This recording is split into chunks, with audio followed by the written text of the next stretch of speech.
You're listening to the Blissful Hiker podcast. I'm Allison Young, the Blissful Hiker, sometime professional flutist, sometime voice artist, and full-time pedestrian. My goal in sharing stories of walking long-distance trails as a solo, female, middle-aged, titanium-reinforced hiker is to empower you to learn to hike your own hike, too. If you enjoy these podcasts, please consider supporting them through Patreon. There's a link in the show notes or at blissfulhiker.com. This week on the Arizona Trail, it's rocks, rocks, and more rocks, all the way to Pine, and a glorious ride from a trail angel. Funny that in my wee spot on the edge of the cliff, I have a reasonably decent sleep. My body's conformed to this flat, hard instrument of torture. It's so hot I keep the tent open to brilliant, crisp stars.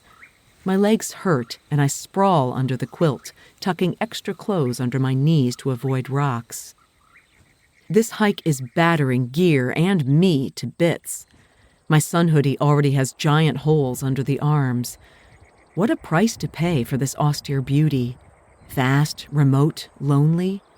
A yucca stands erect, its flowers dried and shaking in the wind as the sky turns a deep orange magenta.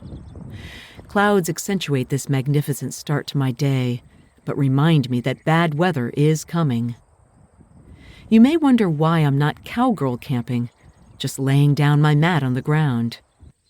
Even though no bugs was part of the advertising scheme, there are definitely bugs. Nothing dangerous yet, but mosquitoes and gnats visit, and who wants to sleep with a head net? Besides, as I mentioned, I sprawl, and the tent keeps me confined from the ever-present dust. And it's all dust to start, red to gray and back to red, and through some of the strangest rock. Exposed pieces of limestone are eroded with holes and sharp edges, resembling a kind of desert killing fields. It's creepy on this gray day, even if I spy big flat campsites under the spreading oaks. Someone doesn't mind this place. When I come across actual bones, the freak show is complete. A cow, deer, it's white and picked absolutely clean. The trail is not hard, but it begins to feel relentless, moving slowly up, the views disappearing as my feet move from dust to rock, this time brown pumice in big globs, sometimes with many holes, other times as if still liquid. But it only serves to make the walking harder because every step is uneven. Rocks roll and are different sizes. A black cow peers at me through mesquite, his ear pierced with a blue plastic tag. I call a friendly hello, but she runs away. I have no idea what scares her about little old me.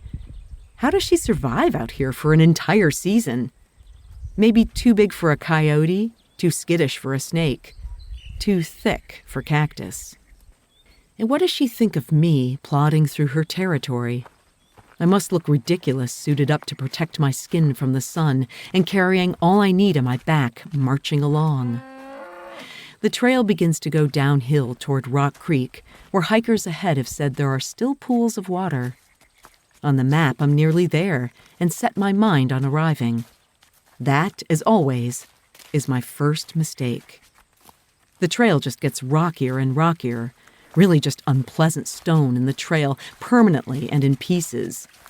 I hear the water below, I think. Well, I also think I can see a pool.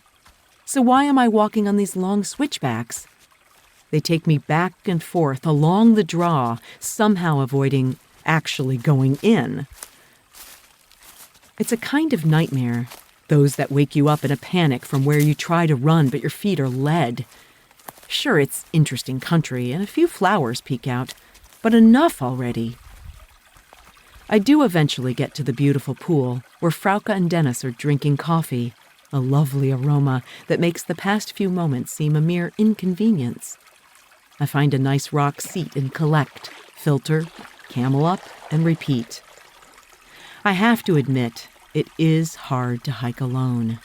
Every decision is up to me, and my safety, my well-being, my choices, moods, they're all my responsibility. It's an exhilarating challenge to take on, but this is one of the most remote trails I've ever walked. Seeing these two takes away the pressure, especially since they feel very real. They love the views, the challenges, the unusual beauty, but they're struggling too. I can whimper about the rocks and then laugh about it and why we're even here in the first place. I press on, heading steeply up and into even more rocks, lava rocks set in position specifically to trip me. Views begin to open back to Matitzal Peak, and I'm amazed how far I've come. Juniper trees drop lavender berries in the dust. The day is hot and still, the sky a heavy gunmetal gray. Weather is definitely coming. I try to sing that song from West Side Story, but I'm headed up on short switchbacks, keeping me from entering any more deep gullies. This land was most definitely formed by ancient volcanoes. Obviously, the rocks give that away, but the shape is of long arms, and I keep working up one, then over onto another. I'm really tired now. Was yesterday too much? Is all of this too much? Maybe it's just I'm ready for a break and this is getting tedious.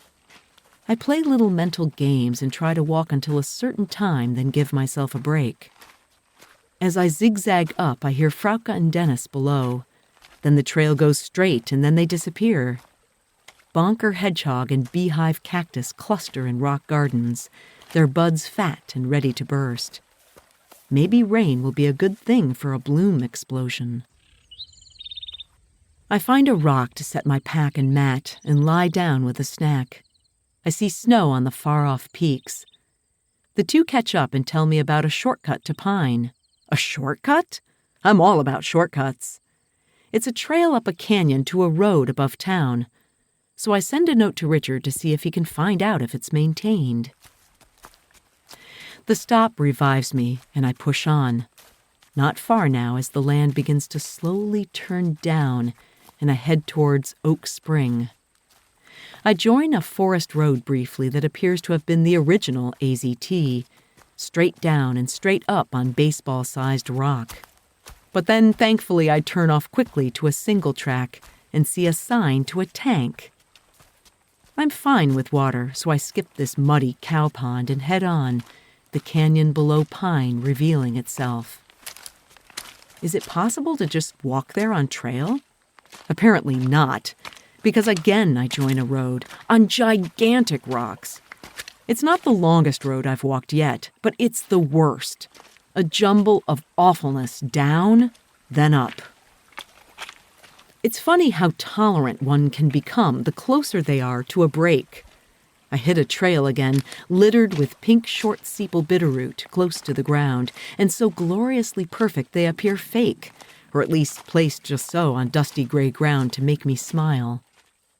I stop to pick up Richard's message saying the trail should be fine, but it's a long way on road to town. A very fast and very young hiker with a piercing between her eyes races past, and I immediately feel defeated. All this is so hard for my old body. Frauke and Dennis catch up and we plunge into the canyon. At the bottom is a sign for the shortcut, and their moment of decision has come. Well, let's do it. Am I just excited to be finishing, or is uphill vastly easier than the jolting pain of downhill? I move well, and the forest is lovely, tall ponderosa with reddish bark along a dry creek. Mushrooms grow on fallen logs, and birds sing in this magical space. I kind of feel like we're kids, exploring and not exactly sure what's ahead. It revives my sense of adventure, my reason for hiking in the first place, and my need to live at least a little bit on the edge.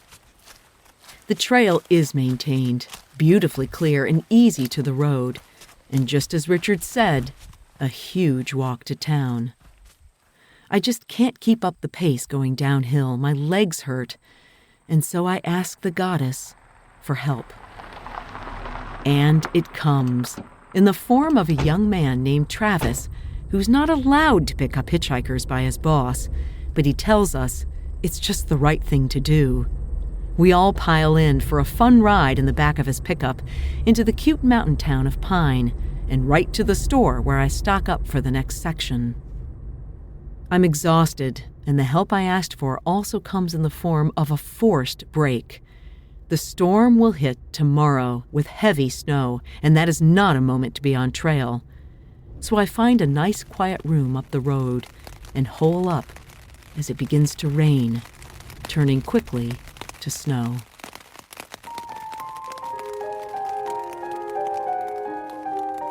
You can subscribe to Blissful Hiker wherever you get your podcasts, and please leave a review on Apple to help the show get discovered. Blissful Hiker is on Patreon right now. You can support the show financially as a patron, help me get on trail to collect sound and create these stories. Find a link to Patreon in the show notes or at blissfulhiker.com. Next week, after waiting out a full day of sloppy snow, I head up the Highline Trail and meet the first of the deep, sticky mud. Until then, my friends, kia kaha and happy trails.